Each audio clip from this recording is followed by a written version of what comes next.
ठंड में सौतेली बहनें। माँ, ये जगह कितनी ज्यादा सुंदर है ना। मैंने तो सोचा था मैं इस बार अपने विंटर वेकेशन में कहीं पर भी नहीं जा पाऊंगी। हाँ बेटा, ये पहाड़ी इलाका मुझे भी बहुत सुंदर लगा। उर्वशी, सौंदर्या, चलो हम लोग वहाँ चलते हैं। वहाँ का व्यू कितना ज्यादा सुंदर है ना।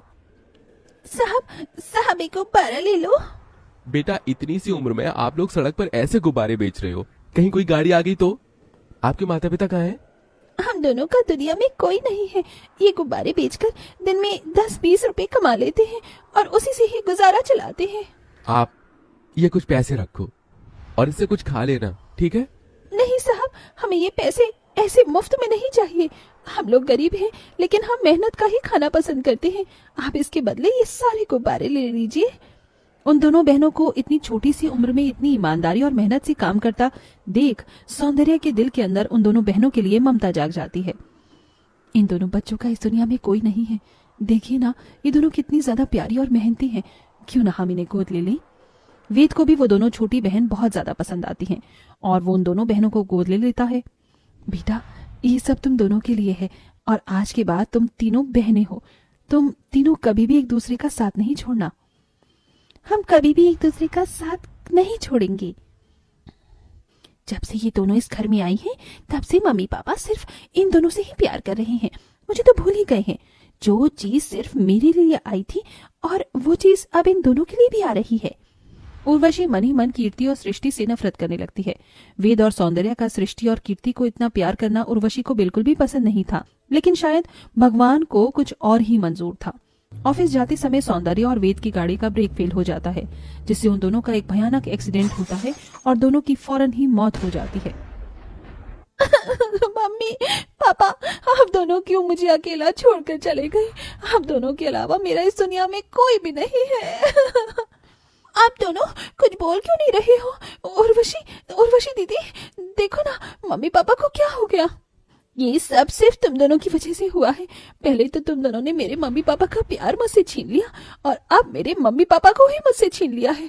मैं तुम दोनों को कभी माफ नहीं करूंगी। उर्वशी अपने माता पिता की मृत्यु का कारण सृष्टि और कीर्ति को मानने लगती है और उनसे बहुत ज्यादा नफरत करने लगती है। कीर्ति, खाना खा ले, तूने कल से कुछ भी नहीं खाया है। नहीं दीदी, मेरा कुछ खाने का मन नहीं कर रहा है। मेरी बहन थोड़ा सा खा ले, वरना मैं भी नहीं खाऊंगी। अपनी बहन के कहने पर कीर्ति जैसे ही निवाला उठाकर खाने लगती है, वहां उर्वशी आ जाती है और खाने की प्लेट छीनकर जमीन पर फेंक देती है। पहले तो मेरी मम्मी डैडी को खा गई और अब यहाँ आराम से खाना खा रही हो। घर में इतने सारे काम पड़े हैं, कौन करेगा? जाकर जल्दी से घर के सारे काम करो, वरना तुम दोनों को मैं घर से ही निकाल दूंगी, समझी? फिर इस कपकपाती ठंड में सड़क पर भटकते रहना। कीर्ति, सृष्टि उर्वशी को अपनी सगी बहन मानते थे, इसलिए वो उसकी सारी बात मानते थे। कीर्ति, सृष्टि ऐसी ठंड के मौसम में भी छोटी सी उम्र में ठंडे पानी में घर के सारे कामकाज करती हैं। ठंडे पानी में काम करने की वजह से उन दोनों के हाथों में छाले पड़ जाते हैं, लेकिन उर्वशी ये सब नजरअंदाज करती है। मैंने इनसे अपना होमवर्क करने को कहा था, लेकिन ये दोनों तो सो रही हैं, वो भी हीटर चलाकर। उर्वशी एक बड़े से बर्तन में ठंडा पानी डालकर उसके अंदर बहुत सारे बर्फ के टुकड़े डाल देती है और उसे लाकर सो रही सृष्टि और कीर्ति के ऊपर डाल देती है।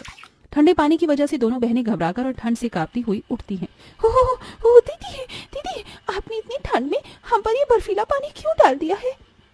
मेरा बस चलता तो मैं तुम दोनों पर बिल्कुल खौलता हुआ पानी डालती, लेकिन वो क्या है ना, गर्मी का मौसम नहीं है, ठंड का मौसम है, इसलिए मैंने तुम पर ये ठंडा ठंडा पानी डाला।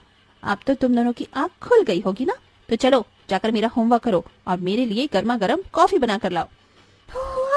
अच्छा दीदी, मेरी तबीयत खराब है, मैं आपका होमवर्क बाद में कर दूंगी, मुझे थोड़ी देर आराम करने दीजिए। तुझे आराम करना है? अगर तू आराम करेगी तो घर के सारे काम कौन करेगा?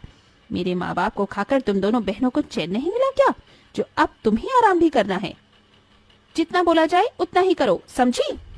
उर्वशी का ऐसा बर्ताव कीर्ति और सृष्टि के पास सहने के अलावा और कोई चारा ही नहीं था। दोनों ही हमेशा अपनी सौतेली बड़ी बहन के सारे अत्याचार सहती और कभी कोई शिकायत नहीं करती।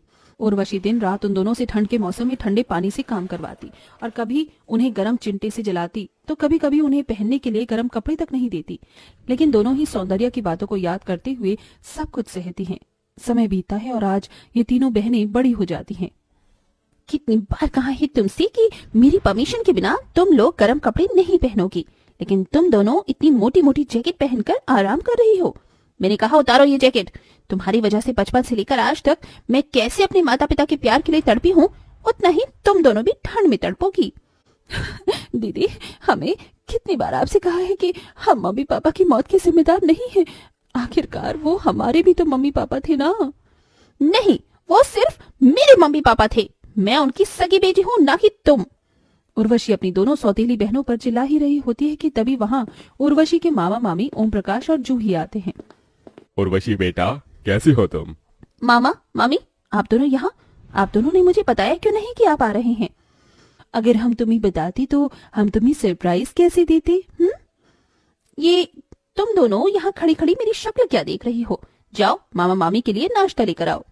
उर्वशी बेटा, तूने अभी तक अपनी इन दोनों सौतेली बहनों को अपने साथ रखा हुआ है।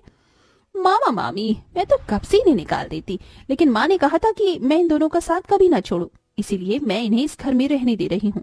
लेकिन मेरे दिल में इन दोनों के लिए सिर्फ नफरत है। आप दोनों यहाँ बैठिए, मैं अभी आती हूँ। उर्वशी के वहाँ से जाते ही, अच्छा हुआ इसके दिल में अभी तक अपनी इन दोनों सौतेली बहनों के लिए नफरत है। मुझे तो लगा था ये तीनों इतने सालों में मिल न जाए। अब हमें कुछ भी करके उर्वशी से जायदाद के पेपर्स पर साइन करवाना होगा और ये सारी जायदाद को अपने नाम करवाना होगा। ओम प्रकाश और जूही दोनों की नजर उर्वशी की प्रॉपर्टी पर थी। ओम प्रकाश और जूही को बात करते हुए कीर्ति और सृष्टि देख लेते हैं और जाकर ये सारी बात उर्वशी को बता देते हैं। तुम दोनों को शर्म नहीं आती मेरे मामा मामी के खिलाफ ऐसी साजिश करते हुए? पहले मुझसे मेरे माँ बाप को छीन लिया और अब मेरे मामा मामी को मुझसे दूर करना चाहती हो। दीदी, हम सच कह रहे हैं, हमारी बात पर विश्वास करो। जस्ट शट अप, निकल जाओ मेरे घर से और मुझे अपनी शक्ल मत दिखाना। सृष्टि और कीर्ति अब पूरी तरह से टूट जाती हैं और घर छोड़कर चली जाती हैं, जिसका फायदा ओम प्रकाश और जूही उठाते हैं और जायदाद के पेपर बनवाकर उर्वशी के पास ले जाते हैं। ये किस किस चीज के पेपर हैं? उर्वशी बेटा, ये पेपर तेरे माता पिता ने बनवाकर मेरे पास संभाल कर रखे थे। इन पेपर पर साइन करने के बाद तू अपने बिजनेस को पूरी तरीके से टेक ओवर कर सकती है।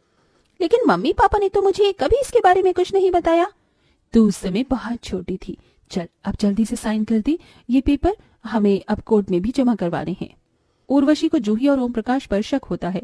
उर्वशी उन पेपर पर साइन करने से पहले उन पेपर को पढ़ लेती है, जिसे पढ़कर वो जान जाती है कि वो पेपर बिजनेस के नहीं बल्कि उसकी प्रॉपर्टी के हैं और उसके मामा मामी उसकी प्रॉपर्टी अपने नाम करवा रहे हैं।